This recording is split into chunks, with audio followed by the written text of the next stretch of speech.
amatir. Misalnya gini, kadang-kadang orang kalau gini, Islam itu repot, mau kekbar gak boleh, mau bebas gak boleh, andai kan boleh semua kan enak.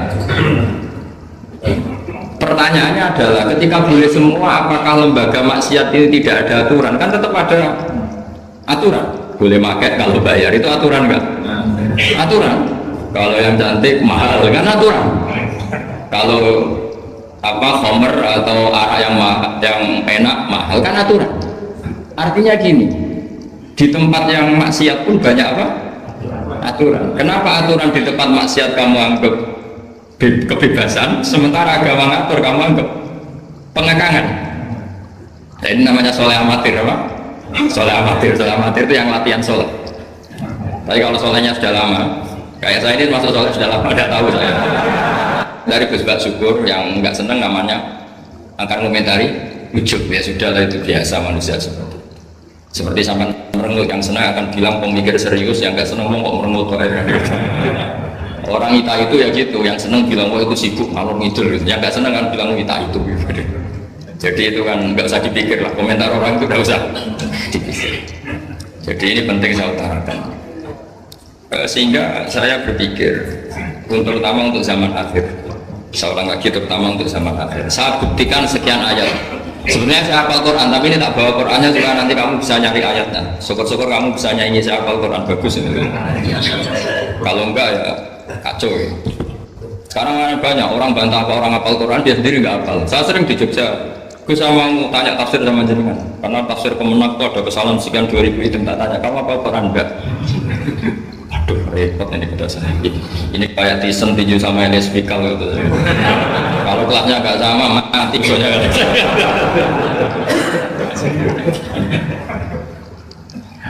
Karena bukan karena ini keangkuhan, tapi proporsional apa? Proporsional. Saya cerita yang ringan-ringan saja, sebagaimana sanad saya dari guru-guru saya ila Rasulullah Shallallahu Alaihi Wasallam. Agama itu dimulai dari kesenangan, happy, farah kalau dalam bahasa Arab al-farah. Ayatnya jelas, kul bi fadlillah wa bi rahmatih fa bidzalika falyafrahu. Ingat Muhammad dengan fadl Allah, anugerah Allah dan rahmatnya, kemudian dengan itu kamu harus senang.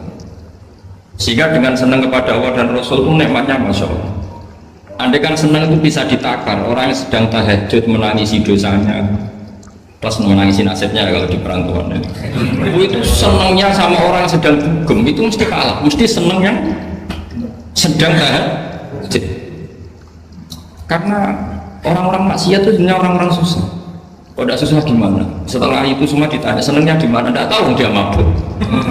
Sementara senang kamu ingat betul tadi malam saya nangisi dosa-dosa saya, nangisi nasib saya, kemudian tenang karena kembali ke Allah, kembali ke Rasul. Itu luar biasa senangnya. Tapi masalahnya sekarang ibadah itu kayak ancaman.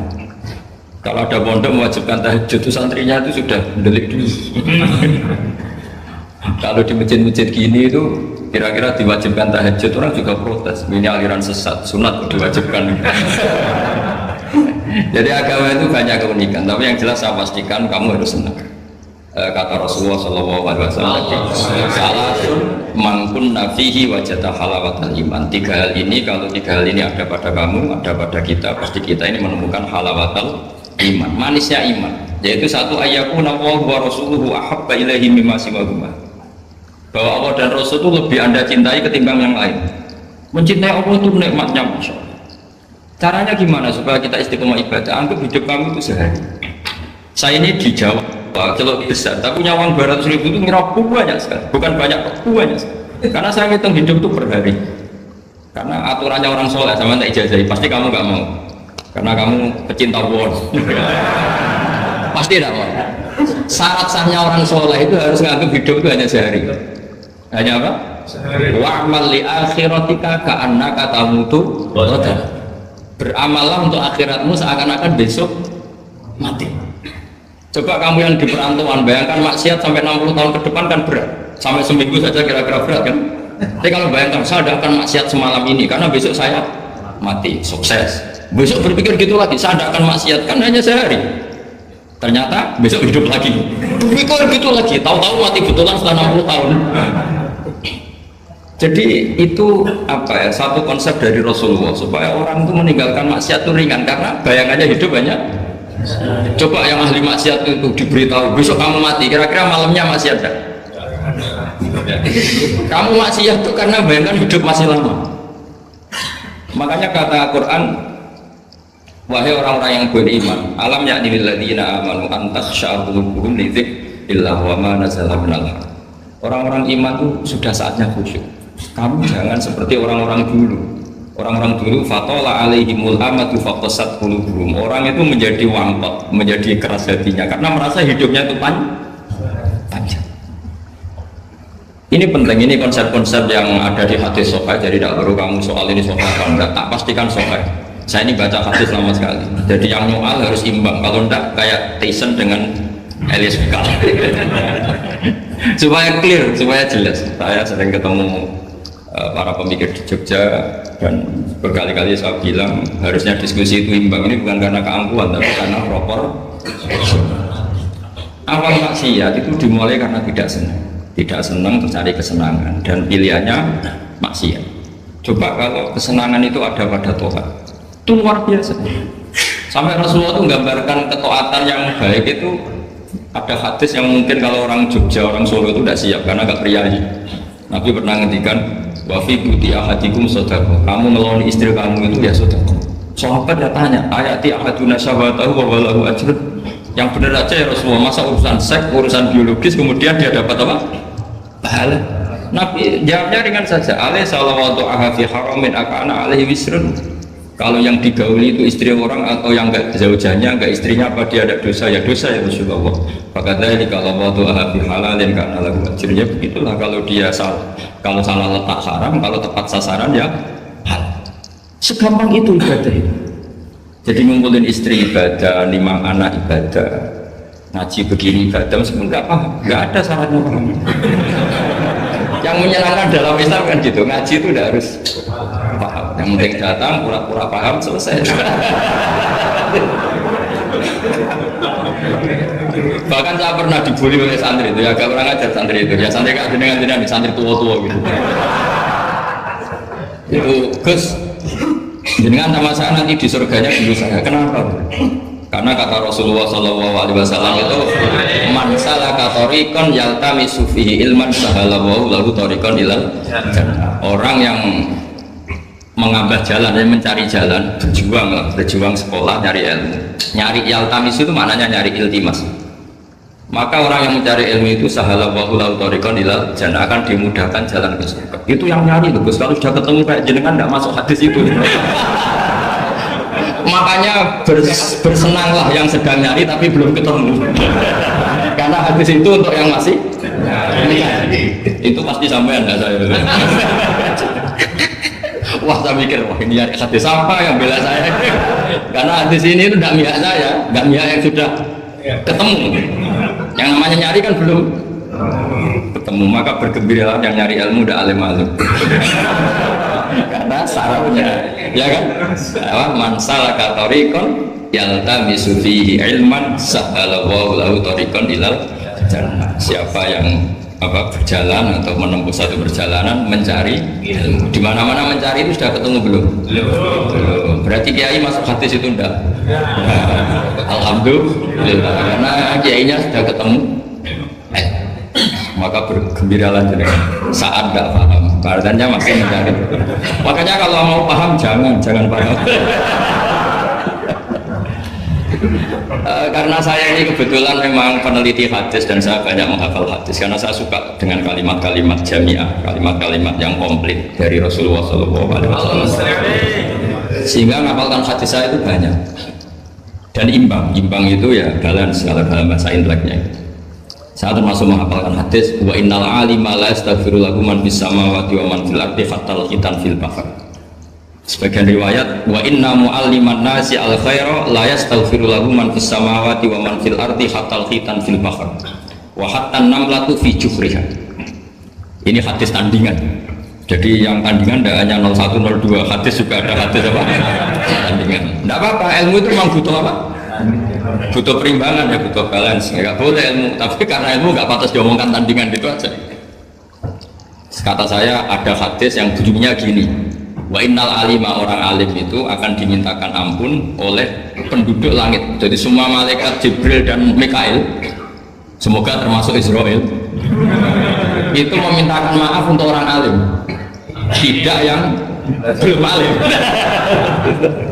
Itu kamu tidak masuk satu sudut. Kalian mana? Wah sama kerennya Gus. Saya masuk surga, yang jenengan nanti juga masuk. Ya sudah, nggak usah geger ketemu di sana. Jadi ini penting. Nah sekarang problem Islam sekarang adalah yang garis keras pakai hadis-hadis garis keras untuk mengadili yang garis lunak pakai hadis-hadis yang garis lunak untuk mengadili hadis kelompok-kelompok garis keras. Itu tidak fair. Nggak fairnya adalah Islam itu kafah itu artinya konsepnya itu komplit, tidak boleh separuh. Saya punya sedikit ini yang agak serius, tapi tidak usah masukkan hati. Nanti kalian protes nggak bagus Israel. Begini, Abu Bakar As-Siddiq itu terkenal layyinal janib, mutawaddi, layyinal janib, sahlal akhlak, pokoknya layyinal janib. Orang yang sopan sekali, santun sekali, santun, sopan, terus simpatik, sangat-sangat simpatik. Namanya Abu Bakar As-Siddiq. Tapi ketika beliau sudah iman, beliau iman itu kalau nggak salah ya kira-kira Saniyah Snen atau ya Salisa Robiah beberapa lah. Karena kalau dalam sejarah awaluman amanah itu sebetulnya Khadijah. Awaluman amanah mutlaqan itu sebetulnya Khadijah. Awaluman amanah mutlaqan bisa saja Sayyidina Ali, dan awaluman amanah mutlaqan bisa saja Abu Bakar Siddiq. Saya sedikit cerita ya supaya tidak gaduh dalam sejarah. Ketika Rasulullah umur 25 itu, ketika beliau umur 20 itu Khadijah itu karena punya paman penginjil namanya Waraqah bin Naufal, itu sudah tahu kalau Nabi akhir zaman yang Muhammad itu, sehingga dia memerintahkan gulamnya namanya Maisarah. Maisarah itu nama cowok, nama lelaki. Ini perlu dicatat. Nanti kalau kamu tahu Maisarah menemani Nabi dalam perjalanan, terus kamu tiruah cari Maisarah ya. Maisarah itu nama lelaki ya. Maisarah itu nama. Orang Arab memang lucu, biasa nama lelaki pakai tak muannas kalau dalam ini Mas Rawisin bahasa gontornya itu. Kalau bahasa Arab biasa Maisarah lelaki, Tolha lelaki, Hamzah lelaki. Jadi biasa kalau dalam bahasa Jawa kan enggak, soleh dan solihah, muslimin dan muslimat, pokoknya kalau data itu muannas. Soalnya bahasa itu agak harus. Tapi tahunnya baru gitu sudah bagus loh, bisa naik kelas. Akhirnya Maisarah itu disuruh Khadijah khusus untuk meneliti Muhammad. Dulu masih jangkar karena belum Rasulullah. Setelah diteliti di perjalanan ke Syam, ikuti dagang, semua keajaiban dan alamat nubuwah itu ada semua, termasuk tudhillul ghamama tuti'us sahaib. Setiap perjalanan yang terik itu matahari pas apa? Ghamamah itu apa? Mendung mengayomi Nabi. Saya termasuk orang yang ditakdir pernah di pohon tua yang dulu jadi alamat nubuwah. Di Jericho itu ada pohon tertua di dunia. Pas saat di situ malah ada film dokumenter Kristen pas itu. Karena pohon itu semua Nabi pernah duduk di situ, termasuk Nabi Isa dan Nabi Muhammad SAW. Dan itu para pendeta tahu reaksi pohon. Jadi kalau duduk, kalau sampean yang duduk pohonnya agak reaksi biasa saja. Tapi kalau Nabi yang duduk itu akan direaksi. Misalnya Nabi duduk di barat, kemudian matahari teriknya dari barat, pohon itu akan pindah ke barat supaya geser. Sehingga Rohibul Khairah itu tahu ini calon Nabi sesuai definisi atau kriteria yang.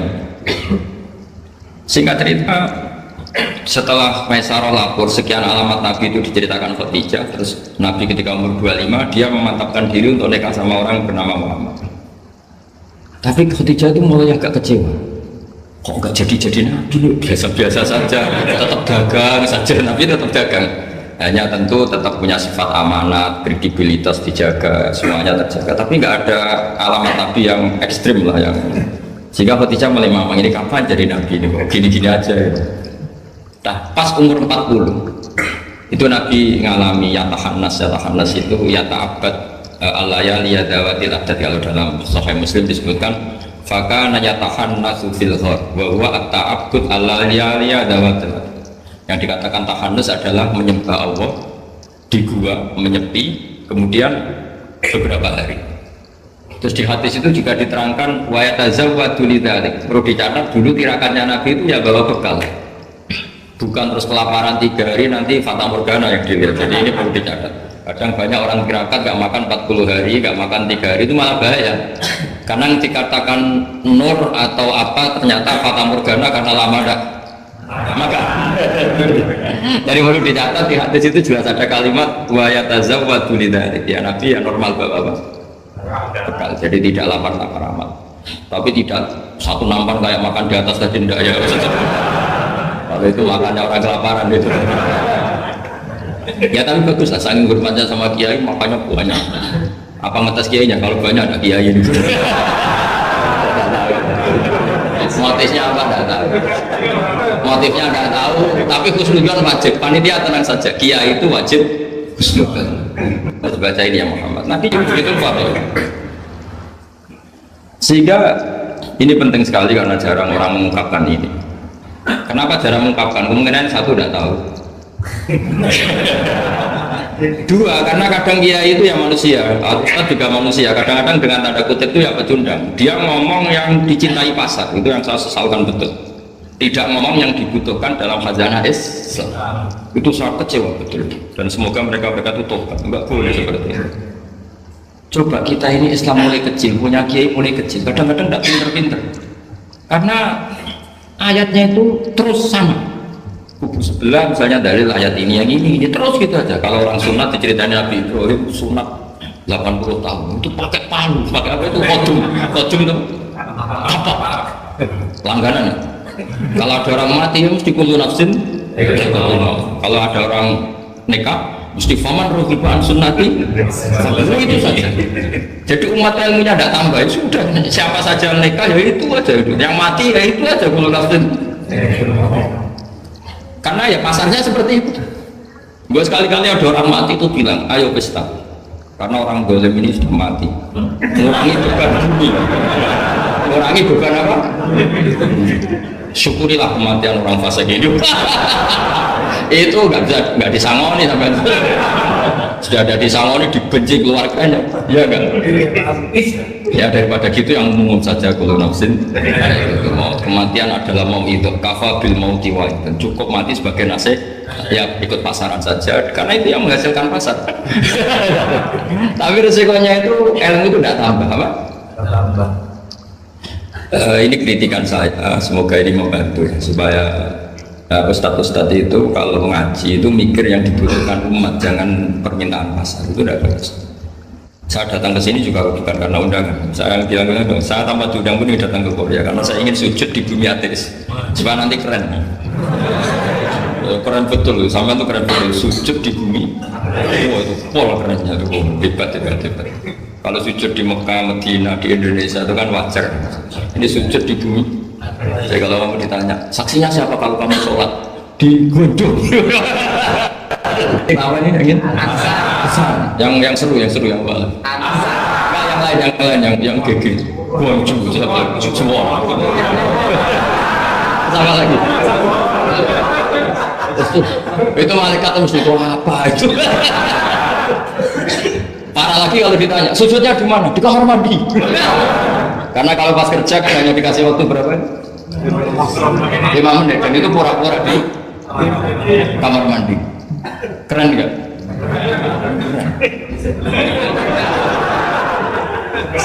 Jadi padahal bumi itu akan bersaksi yang dipakai tempat sujud. Itu paling keren mesti yang Korea. Apalagi yang pas kerja, kalau sini kan masjid masih normal. Kalau pas kerja kan di kamar mandi ya? Iya di pabrik ya maksudnya. Oh iya. Jangan yang priai yang itu, yang nggak priai itu. Di gudang ya? Di mana? Sampai mesin ya? Ayo, mesin sebagai saksi ya? Ya bagus. Saksinya apa? Buta gitu. Yang jelas jangan kerja di pabrik salib. Saksinya apa? Kerjanya bikin apa? Ya, pas waktu sholat saksinya apa? Itu bisa berhadapan-hadapan itu saksi sama yang disaksikan. Begini ini intermezzo saja tapi betul. Jadi kemudian Khadijah, kembali ke Khadijah tadi. Rasulullah itu nggak bisa baca. Walhasil akhirnya ditakdir bisa. Saya mengatakan bukan karena belajar, ditakdir bisa karena syaratnya Nabi itu harus ummi itu keibu-ibuan. Tapi Nabi itu uniknya begini, justru beliau ngira itu malakul maut. Jadi pulang itu yarju fufuatu, dia gemeteran sekali. Nangis pulang itu yarju fufuatu, nangis. Terus bilang ke Khadijah, zamiluni zamiluni, coba saya kasih selimut. Kalau dalam bahasa Arab itu boleh khitab sama perempuan itu pakai yang mana sama khotobah atau pakai mudzakkar ghaib al mudzakkar mukhatab jamak, tapi niatnya ahli. Jadi kalau orang Arab bilang normalnya kalau perempuan kan zamili ini karena khitabnya satu yaitu Khadijah, tapi Khadijah itu nama ahlun, nama keluarga, sehingga dalam bahasa Arab juga boleh zamiluni apa pakai khitab jamak mudzakkar. Khadijah terus dikemudian di mana-mana namanya ketakutan itu ya dikemudian, dan di mana-mana kalau ketakutan itu cari istri. Yang bayang di perantauan ya kalau ketakutan tidak usah lah banyak menyinggung orang, pokoknya seperti itu sunnah manusia apapun hebatnya, kalau ketakutan itu nyari istri. Jangan bahasakan nyari perempuan, nyari istri ya. Garisnya jelas ya, kalau ketakutan nyari apa? Istri. Nyari istri apa nyari perempuan? Istri. Alhamdulillah. Yang punya. Bos akhirnya dikemulin sama Khadijah. Ada apa? Oh saya tadi ketemu malakul mauti gini-gini. Khadijah itu senangnya bukan main. Ini yang saya tunggu. Hampir saja saya putus asa. Kamu nggak jadi nabi ya? Terus tanya Khadijah, lalu sifatnya orang tadi kayak apa? Oh gini. Oh ya besok ikut saya. Didatangkan ke Waraqah bin Naufal. Dalam Bukhari disebutkan wa kana imro'an tanassara fil jahiliyah wa yaktubu minal injil masyaallah ayaktub. Waraqah bin Naufal itu penginjil, dia menerjemah Injil dari bahasa Ibrani menjadi bahasa apa? Ketika Rasulullah ditanya ma ra'aita itu, mada taro, apa yang kamu lihat? Terus Nabi cerita itu. Terus kata Waraqah bin Naufal hadan namus alladzi ja'a bihi Musa. Bahasa lainnya malak itu namusa dan namus alladzi ja'a bihi Musa. Uniknya itu tahun awal nubuwah ya, tahun awal apa? Itu uniknya Waraqah itu bilang begini. Ini Waraqah bin Naufal bilang gini. Doakan saya ini masih hidup. Khina akhrajaka kaum, ketika kaum kamu ngusir kamu. Kagetnya bukan main Rasulullah, karena Rasulullah itu figur yang menarik, yang simpatik. Beliau putra tokoh Muhammad bin Abdullah bin Abdul Muttalib bin Hashim, tokoh yang sangat dihormati. Beliau tidak punya kasus, beliau ada orang yang dibenci, beliau orang yang sangat menarik. Kenapa harus ngalami diusir? Maka Rasulullah tanya, awamu Frijian, masa betul umat saya mau mengusir saya? Tapi siapa? Waraqah tetap bilang, ya letani fiyajat anhina asrajaka kaum. Doakan semoga saya ini masih kuat ketika engkau diusir kaum. Ini sekalian latihan bahasa Arab, karena sama nama latihan bikin mesin saja diambil alatnya bahasa Arab, bahasa Korea ya. Akhirnya kata Waraqah bin Naufal, tidak ada orang yang alami seperti kamu kecuali pasti akan diusir. Falam yalbas yasiron illa antum. Terus kemudian Waraqah tidak lama kemudian meninggal. Ya, yang penting dari ini semua apa? Waraqah itu membaca kriteria para nabi itu pas sekali, dan akhirnya tahun 13 nubuwah Rasulullah mengalami diusir. Kan beliau hijrah itu 13 tahun dari nubuwah, kira-kira umur 53 berapa? Tapi Waraqah sudah mengatakan itu di tahun pertama Rasulullah menjadi nabi, karena definisi nabi itu harus pernah diusir. Maka kalau sampai mengalami diusir oleh nasib itu ya ada alamat. Cuma itu udah alamat nubuwah, alamat terlantar. Karena yang nabi sudah ditutup, nggak ada peluang lagi. Jadi Khadijah itu masih gak terima, padahal beliau sudah mendapat sekian alamat tadi. Tudhilluhul ghamamah tuti'uhu sahab, ada sekian alamat. Tesnya sudah lulus semua. Rasulullah tadi Maisarah menyaksikan apa, dinaungi oleh apa, mendung tadi, macam-macam. Khadijah itu masih dengan tanda kutip masih agak-agak beli, masih cari definisi yang ini agak absurd lah. Kata Khadijah gini, ya Muhammad, ya Rasulullah, kalau kamu kedatangan teman kamu itu, kalau bilang sohibuka, nanti cerita ke saya. Ya, Nabi itu lugu, nggak ngerti kalau itu dites ya. Suatu saat Jibril datang ke Rasulullah. Ini malah, ini Jibril, ini teman saya datang. Ya, Nabi kadang istilahkan Jibril itu temannya. Ini teman saya datang. Oh ya. Terus Khadijah dekat Rasulullah, pas Rasulullah agak-agak di pangku manja. Fakasyafat an auratiha, sebagian auratnya Khadijah itu dibuka. Sama tidak usah bayangkan kelihatan apanya itu. Agak-agak. Ya kira-kira pupunya saja lah yang lebih mudah. Tidak lebih dari itu, jangan macam-macam. Akhirnya terus ditanya, Khadijah tanya, temanmu masih? Enggak, lari.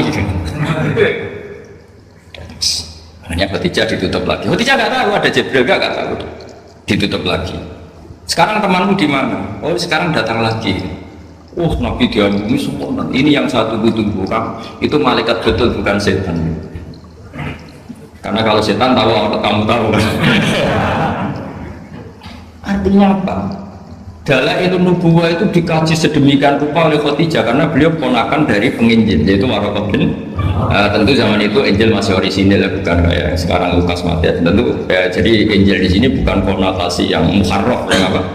Enggak orisinil ya, tentu yang masih apa? Orisinil. Jadi semuanya mengarah ke pembenaran terhadap kenabian Rasulullah Muhammad SAW. Jadi Khadijah tanpa mantu. Jadi Nabi dites ini ada tahu ya lugu saja, temanmu masih lari. Terus setelah ditutup lagi, temanmu ada. Oh iya ya sekarang ada lagi. Wah ya Nabi betul. Absyir yang Muhammad, kamu harus senang, itu malaikat betul. Kalau setan tidak seperti itu. Oh, kalau ada orang senangnya bukan main. Nah, melihat awal, saya ulang lagi ya, melihat awal dialek kenabian itu hanya dengan Khadijah karena dia keluarga terdekat beliau. Maka sebetulnya awaluman amanah mutlakon itu sebetulnya itu hampir semua ulama bilang itu Khadijah, bukan Abu Bakar. Tapi melihat peran Abu Bakar yang begitu sentral dalam mengawal Islam, orang bilang Abu Bakar. Melihat Sayyidina Ali teman kecilnya Rasulullah, orang bilang Ali. Sehingga berjanji itu, kitab berjanji itu maulid itu kan sebenarnya kitab sejarah normal biasa, kitab akademik sebetulnya, bukan kitab mantra, kitab akademik. Beliau kalau ngendikan tuh awaluman amana minar rijal Abu Bakar, wa minan nisa Khadijah, wa minas sibyan Ali, wa minal mawali Zaid, supaya semua kelompok terwakili, semua kelompok. Karena kalau yang pro Abu Bakar dibilang awaluman amanah Khadijah itu merengut. Yang bener aja kayaknya Abu Bakar. Yang pro Khadijah kalau dibilang Abu Bakar juga merengut. Yang pro Ali juga demikian. Akhirnya di tengah-tengah awaluman amana minar rijali Abu Bakrin, wa minan nisa Khadijah, wa minas sibyan Ali, wa minal mawali Zaid bin Harithah. Pertama orang iman dari golongan lelaki tua, rijal lelaki tua, lelaki berumur itu Abu Bakar. Dari perempuan Khadijah, dari anak kecil Ali, dari mawali udah dimerdekakan. Jadi itu sudah cara bahasa Arab itu takbir itu redaksi yang agak-agak ngeles. Jadi seperti gini lah, pendiri masjid As-Siratal Mustaqim itu siapa? Yang pertama punya ide tentu sebenarnya yang pertama, tapi kan ide tok belum terrealisasi. Nah, nanti yang pertama terrealisasi pondasi juga pertama, tapi yang benar-benar mulai dipakai Jumatan itu juga pertama lagi lah. Supaya agak sensitif kita ini harus minta semua, mau tidak mau kan kita harus ngomong awaluman bana hadal masjid si'a, tapi dulu belum ada ya bana ide. Wa awaluman misalnya pembalataan bagi pertama waktu al-hijarah awalan ini, wa awaluman sing jadi imam ya ummu hadal masjid fil jum'ah ini lah yang sampean wa awaluman ngerameni ibu masjid. Sudah gak apa-apa, yang penting awaluman apa masuk kategori awal. Nah ini penting saya terangkan. Kembali ke Abu Bakar. Abu Bakar itu layin al-janib, orang yang sopan, dan itu bagus, tentu sopan itu bagus, layin al-janib bagus. Tapi masalahnya Rasulullah itu dikepung preman-preman yang ganas, yaitu Abu Lahab, Abu Jahal, Walid bin Mughirah, Wa'il bin As, semuanya preman yang ganas. Bukan sekedar kafir tapi ganas terhadap umat Islam. Mereka penyiksa-penyiksa ulung, termasuk akhirnya ada yang mati syahid, awal syahidin fil Islam, yaitu Ammar bin Yasir. Tapi yang bapaknya bukan Ammarnya, siapa? Yasirnya, sama istrinya namanya Sumayyah. Makanya saya tadi ngaji di Masjid Ammar bin Hajar itu ngaji yang paling gak guyon karena masjid itu didesain untuk mengenang Ammar bin Yasir. Sumayyah disiksa sampai mati, ya Yasir juga gitu, sampai Rasulullah ngendikan sobron ala Yasir inna mau'idakum al jannah, sudah kamu sabar, kamu pasti nanti masuk surga. Bilal disiksa, tapi Bilal akhirnya aman karena menangi, diselamatkan Abu Bakar, bahkan menangi futuhat ya, beliau menangi apa? Fatwa apa? Saya pernah ziarah ke makam Bilal. Akhirnya apa Rasulullah? Ini kalau gini terus anak Islam orang-orang sopan kok repot nih. Beliau pas jalan-jalan, seperti Umar itu kalau ingin sarapan atau ingin punya uang, kalau ingin punya uang itu harus tarung. Dan dia petarung yang dulu, jadi kalau tarung itu menang, ya uangnya banyak. Barokahnya kalau tarung apa? Menang, ada gulat gitu. Akhirnya Nabi mikir, wah kalau yang Islam gini ini cocok. Karena kalau yang sopan-sopan ini kayaknya repot. Walhasil Nabi spontan tuh, Allahumma a'izzal Islam bi Umar. Ya Allah muliakan Islam ini dengan Umar. Nggak tahu apa bisa diganti a'izzal Islam di Banser, nggak tahu saya. Karena kalau Banser sopan ya aneh, Banser kok sopan nggak jadi aneh. Atau pemuda Muhammadiyah kalau sopan nggak jadi aneh. Masa pengawal kok sopan? Monggo nggak badai santit. Ya nggak pantas, Setari utang. Pas pamret sopan, Pak Jokowi tidak jadi pidato karena yang salaman apa? Banyak yang minta buku banyak. Singkat cerita betul karena Nabi yang berdoa itu sebagian tarikh menyebut doanya Senin, Kamis sudah masuk Islam, hanya Senin, Selasa, Rabu, Kamis. Kalau kamu ya 30 tahun. Dunia ini tidak ada yang susah. Yang susah itu tadi kata Abi Quraisy, hati kamu dikelola nggak apa-apa, gampang. Saya beri contoh begini, ada seorang kiai Abi Quraisy itu khusyuk betul, nggak mau berkawan sama perempuan cantik, katanya takut biologisnya kumat, takut sahabatnya kumat. Kalau berteman orang jelek kan nggak apa-apa, Gus, nggak minat, apalagi orangnya merongos kupulan banyak katanya. Terus tak ingetin, syahwat yang nggak pada tempatnya itu dosa, tapi ngenyek orang juga dosa kata saya. Artinya dia menghindari perempuan cantik tapi dosa menghina. Itu juga ada orang yang nggak mau berteman orang kaya, takutnya tamak gini-gini, senengnya sama orang miskin. Ternyata apa? Diperbudak, disuruh mijetin, disuruh-suruh. Dosanya yang berbudak itu. Jadi intinya dalam semua lini kehidupan tuh ada problem fikih. Makanya kita harus pinter-pinter berteman orang kaya, semoga kayanya untuk kebaikan. Berteman orang miskin supaya kita tawadu. Melihat alumni UGM yang sukses kita bangga. Yang bikin masalah kita istighfar, gitu aja gampang kan urusannya. Artinya kiai juga sama. Kiai itu punya alumni yang jadi kiai, alhamdulillah. Yang nggak jadi kiai problem, ya kita istighfar semua di semua kehidupan kita. Nah, kata bapak, ini bapak saya, kalau pagi-pagi Abi Quraisy itu ada orang nyun sewu, orang miskin, sholatnya pas-pasan, pakai celana pendek, pagi-pagi rokok di warung. Bapak itu mesti bilang gini, Hak, aku sing kiai ra mesti sebahagia itu. Sudah marung, nggak punya uang, ngutang, itu nyingkrang bahagianya, Masya Allah. Itu kata bapak, itu rahmatnya Allah. Orang nggak punya karya, nggak punya prestasi sebahagia itu, jangan diganggu kan. Selama ini kita sebagai akademisi, sebagai dosen juga ikut salah, melahirkan satu faham, bahagia itu kalau jadi dosen, bahagia itu kalau jadi rektor, jadi menteri, sehingga orang itu tidak kok berbahagia dengan kesehariannya. Padahal orang seperti itu, sering saya ketemu orang nganggur itu, wah enak Gus jadi wong nganggur lah, jadi menteri dikongkon presiden, jadi pejabat esok kudu ngantor, jadi wong biasa enak, wae turu-turu, wae ngopi-ngopi gitu. Intinya bahagia seperti ini tidak usah dibatalkan, biar aja tetap bahagia seperti itu. Karena kalau kamu jadi dosen, nyanyi Anda di UGM juga kamu nggak mau. Jadi itu penting, ngelola kebahagiaan itu penting. Jadi ini Mbak Aida, Mbak Aji, semuanya harus dilatih lah, bahagia itu dilatih. Syukur-syukur model wali ya, terus sujud, terus sungkem di Allah. Kalau nggak model wali ya dilatih yang gampang-gampang. Saya teringat konflik itu dimulai dari tersinggung. Saya ulang lagi, konflik itu dimulai dari tersinggung. Saya punya sekian khazanah tentang ngelola tersinggung. Saya berkali-kali cerita itu. Suatu saat Imam Syafi'i didatangi orang, cium tangan, terus hormat. Setelah itu orangnya menghujat. Dilaporkan sama santrinya, itu orang yang tadi nyium engkau, di luar menghujat engkau, menghina engkau. Imam Syafi'i tertawa-tawa, baguslah saya wibawa, di depan saya agak berani.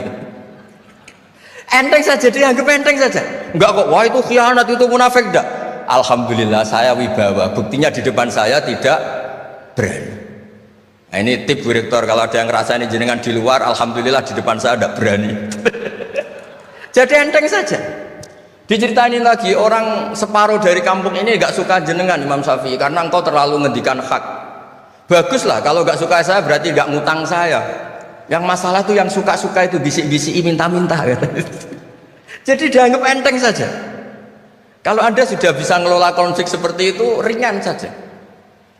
Ada lagi ulama disuruh ke tetangganya, setelah datang ke rumahnya, irji falah hajata libik, sudah kamu kembali, saya tidak butuh kamu. Setelah sampai rumah dipanggil lagi, ya saya jadi butuh kamu, silahkan ke rumah. Datang lagi sampai 3 kali. Dan setiap dari 3 itu ulama tadi senyum, senang, puas sekali. Akhirnya pemuda tadi tanya, engkau saya bully, saya kerjain kok tetap senang ceria. Sampai 3 kali. Ayo datang ke rumah saya. Setelah sampai rumahnya, sudah pulang aja, saya tidak butuh kamu. Setelah di rumah dipanggil lagi, Pak Yai jadi acara di rumah saya. Setelah di rumahnya, sudah saya tidak butuh kamu, pulang. Sampai 3 kali. Dan fikul lil marroh, di fitil kal marroh, di semua itu beliau senyum, senang menikmati. Terus tanya pemuda tadi, kenapa engkau tetap senyum-senyum menikmati? Saya ini penghamba Allah sejati, senang saya sama ajarannya Allah, disuruh menghormati tetangga. Kamu tetangga saya, minta saya datang ya datang, puas kamu nyuruh saya pulang ya saya pulang. Alhamdulillah saya jadi hamba Allah yang baik, ngikuti perintah Allah, hormat tetangga. Sama kita di Indonesia gitu, kalau Anda tidak sepaham dengan presiden atau dengan bupati, perintah Allah itu hubungan dengan mereka baik, cocok tidak cocok harus baik, itu perintah Allah. Jangan yang cocok jika kita membebek, nggak punya prinsip, nggak punya ideologi. Saya diundang di sini, kalau nuruti nafsu saya tidak cocok, kiai kok diatur-atur. Tapi perintah Allah disuruh menghormati kawan, kata Rasulullah di sebuah hadis, inna min abaril birri silatar rajul ahla wuddi abih. Kebaikan tertinggi itu adalah berkawan baik sama teman bapaknya. Saya ini dekat sekali sama Profesor Zaini Dahlan, sehingga harus menghormati putrinya. Sebetulnya wajib hormat itu dosen UGM, kalau enggak dipecat kan. Tapi saya punya konstitusi sendiri. Jadi kalau hidup kamu sudah bertautan dengan Allah, semuanya indah. Maka yu'minu billahi wal yaumil akhir falyukrim jarahu. Kalau kamu iman sama Allah dan Rasul, hormati tetangga kamu. Bukan pakai hukum sosial, kalau baik saya baiki, kalau enggak. Berarti ada terdikte oleh makhluk, terdiktelah oleh Allah Subhanahu wa taala yang suruh supaya kita selalu baik. Nabi mencontohkan ada 3 tetangga. Satu punya 3 hak, yaitu dia muslim, dia kerabat kamu, dia tetangga kamu.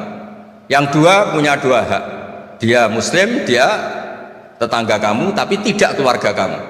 Yang 1 punya 1 hak, dia tidak muslim, tidak kerabat, tapi itu tetangga kamu, yaitu non muslim, juga harus baik. Suatu saat Khalilur Rahman Ibrahim ditemani orang Majusi, umurnya 70 tahun. Cerita ini ada di Ihya, di Ar-Risalah Al-Qusyairiyah. Ya meskipun ini tidak bidang Pak Munjid, tapi referensinya saya sebut sebagai penghormatan pada UGM. Kamus keren, masa ngomong tanpa referensi gitu. Nah, itu nanti ini pasar gelap kata beliau. Kalau ada kiai yang referensinya tidak banyak, kata beliau pasar gelap. Saya minta makan kali ini saja, kata Khalilur Rahman Ibrahim, hatta tuslima, kamu harus Islam dulu. Terus orang ini putus asa. Walla itu sudah pulang setelah sekian meter sama Nabi Ibrahim, sama Allah. Nabi Ibrahim dikasih wahyu, ya Ibrahim, kamu tidak mau ngasih makan orang itu meskipun hanya 1 hari? Tidak, karena dia masih kafir, non muslim. Ut'imuhu ala kufri sab'ina sanatan. Itu orang sudah umur 70 tahun, tidak pernah kelaparan. Sayang Tuhan saja ngasih makan, kamu manusia tidak mau. Jadi terus dipanggil akhirnya, ya Majusi sini, tak kasih makan. Kenapa kamu rubah?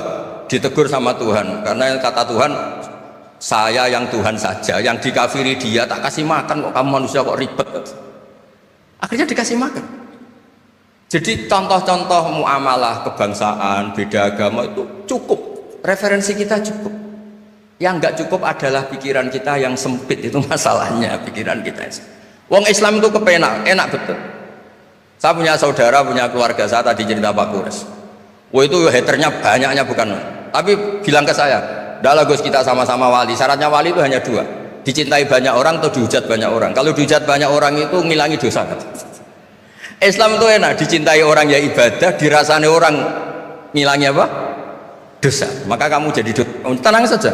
Kalau mahasiswa senang energi kebaikan, kalau tidak senang ngurangi dosa, kan enak kan?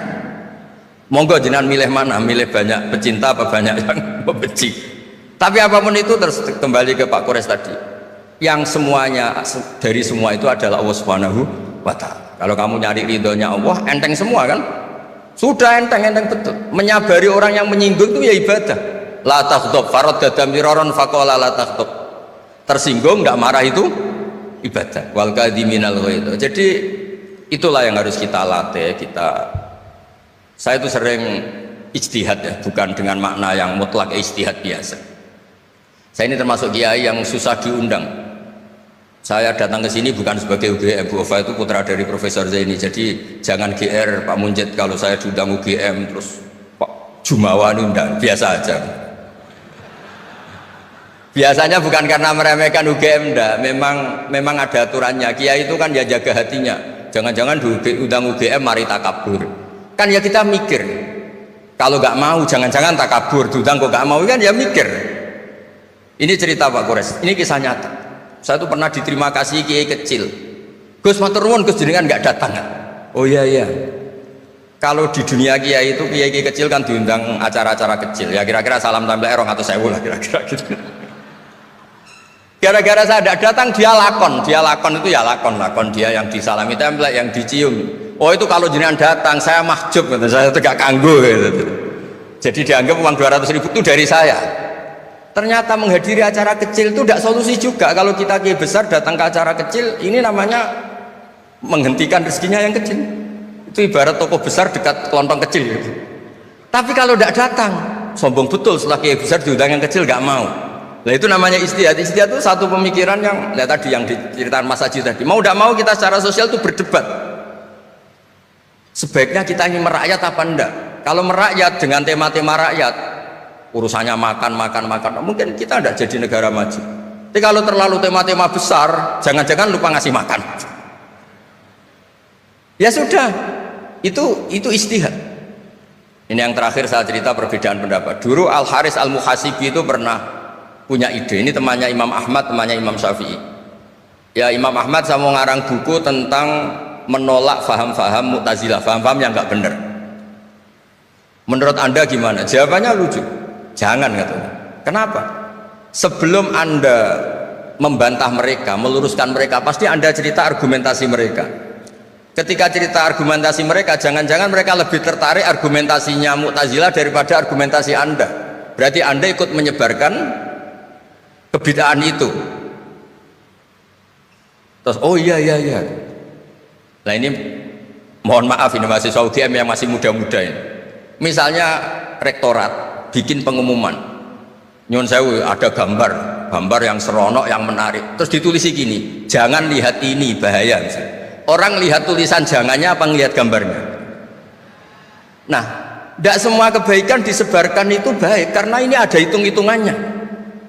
Saya sebagai ulama ahli sunnah misalnya, tahu madhab Mu'tazilah, tahu madhab yang lain-lain itu dari cerita ulama itu. Jangan-jangan ketika kita cerita bahaya NKRI misalnya, kita ini mencintai NKRI justru karena baca buku bahaya NKRI dalam ambang apa, setelah baca terus tahu ekstremis, tahu ini itu, malah benci NKRI. Padahal kita ngarangnya demi persatuan NKRI, tapi kita tahu problemnya dari nulis. Nah itu hal-hal yang memang dalam istihad, dalam pemikiran itu, makanya saya hanya cerita yang ada di kitab karena ini keahlian yang memang saya diundang di sini, jadi saya profesional saja. Jadi di bab-bab seperti itu tuh memang kita pasti gampang. Berteman orang kecil katanya merakyat, ternyata memperbudak. Enak kan Anda misalnya Pak Munjid berteman kampungnya di Kebumen, dosen UGM tinggal nyuruh minta mijitin. Kalau berteman rektor disuruh-suruh kan. Nah ternyata tidak merakyat. Senang berteman orang bisa disuruh, gak siap berteman atasnya. Lah gak mau berteman atasnya katanya merakyat, ternyata karena hasud, karena gak jelas semua, hidup ini gak jelas. Yang jelas hanya Allah Subhanahu wa Ta'ala. Makanya menurut ilmu tasawuf itu qulillah tsumma dzarhum fi khawdima labun, sudahlah kembali ke Allah. Berteman orang kecil ya karena perintah Allah. Kalau karena perintah Allah pasti inginnya ikram, memuliakan. Berteman orang besar juga karena perintah Allah supaya ada hasud, supaya Indonesia ada chaos. Kayak tadi yang didawuhkan Pak Kures, la imamun khusyum khairum min fitnatin tadum.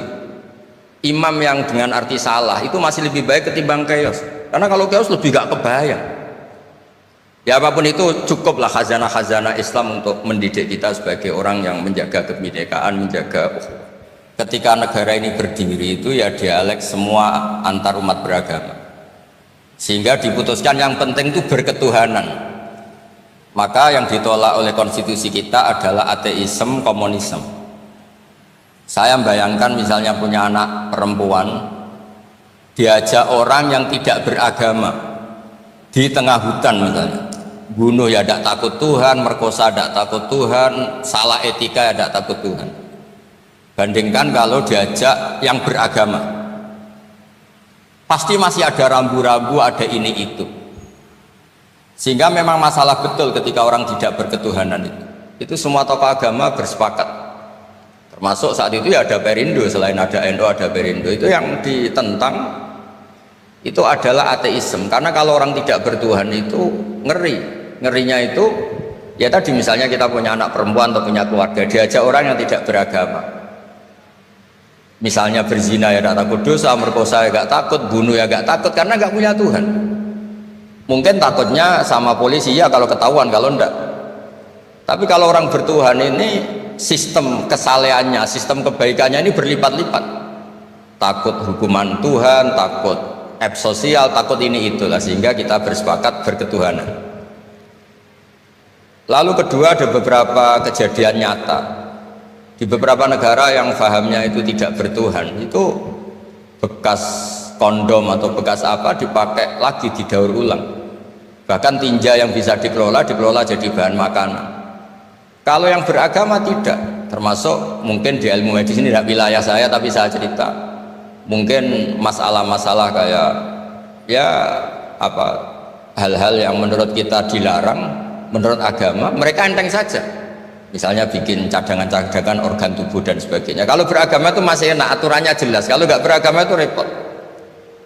Sehingga saya cerita sedikit lagi-lagi karena kadung dipuji ahli Quran Pak Kures sama saya cerita dulu ketika Rasulullah itu sugeng masih hidup, itu ada kekuatan politik, satu Romawi bertuhan, yang satu Persia tidak bertuhan, tidak berkitab suci. Ketika Romawi kalah, itu Rasulullah itu susahnya bukan main, karena yang masih mentautkan diri dengan Tuhan kalah sama yang sudah tidak bertuhan. Dan ketika akhirnya Persia yang kalah, yang menang Romawi, Nabi itu ikut senang karena yang bertuhan mengalahkan yang tidak bertuhan. Kenapa penting bertuhan? Karena bertuhan itu setidaknya punya aturan. Melakukan ini dosa, melakukan ini dosa. Empati sama fakir miskin itu ibadah. Semua agama pasti sama di tema-tema seperti itu. Sehingga berketuhanan ini penting sekali, kata Pak Kures tadi, berketuhanan itu luar biasa. Terus kedua, ini penting juga. Saya mohonnya, saya pernah juga disowani beberapa tokoh dari Mabes Polri. Saya sering bilang, Indonesia utamanya pejabatnya harus terima kasih sama seluruh rakyat Indonesia, karena itu aset yang sebenarnya Indonesia ya seluruh rakyat Indonesia. Saya cerita satu cerita, ini hadis sahih di Bukhari, nggak bisa dipertentangkan. Ini hadis sahih di Bukhari, di Muslim. Di antara yang diapresiasi Allah itu adalah potensi jahat kita tidak menjadi, tidak kita wujudkan.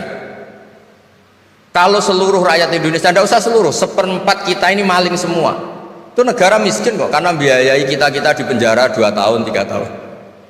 Separuh kita mentalnya membunuh, habis Indonesia. Seperempat saja, sepertiga saja, 1/8 saja punya mental killer, itu habis Indonesia. Ketika rakyat kita, ketika tetangga kita, masyarakat kita tidak melakukan kejahatan, itu ketertiban yang sejati. Maka semua bentuk ketidakkriminalan yang dilakukan oleh rakyat Indonesia itu awal dari aset bangsa ini.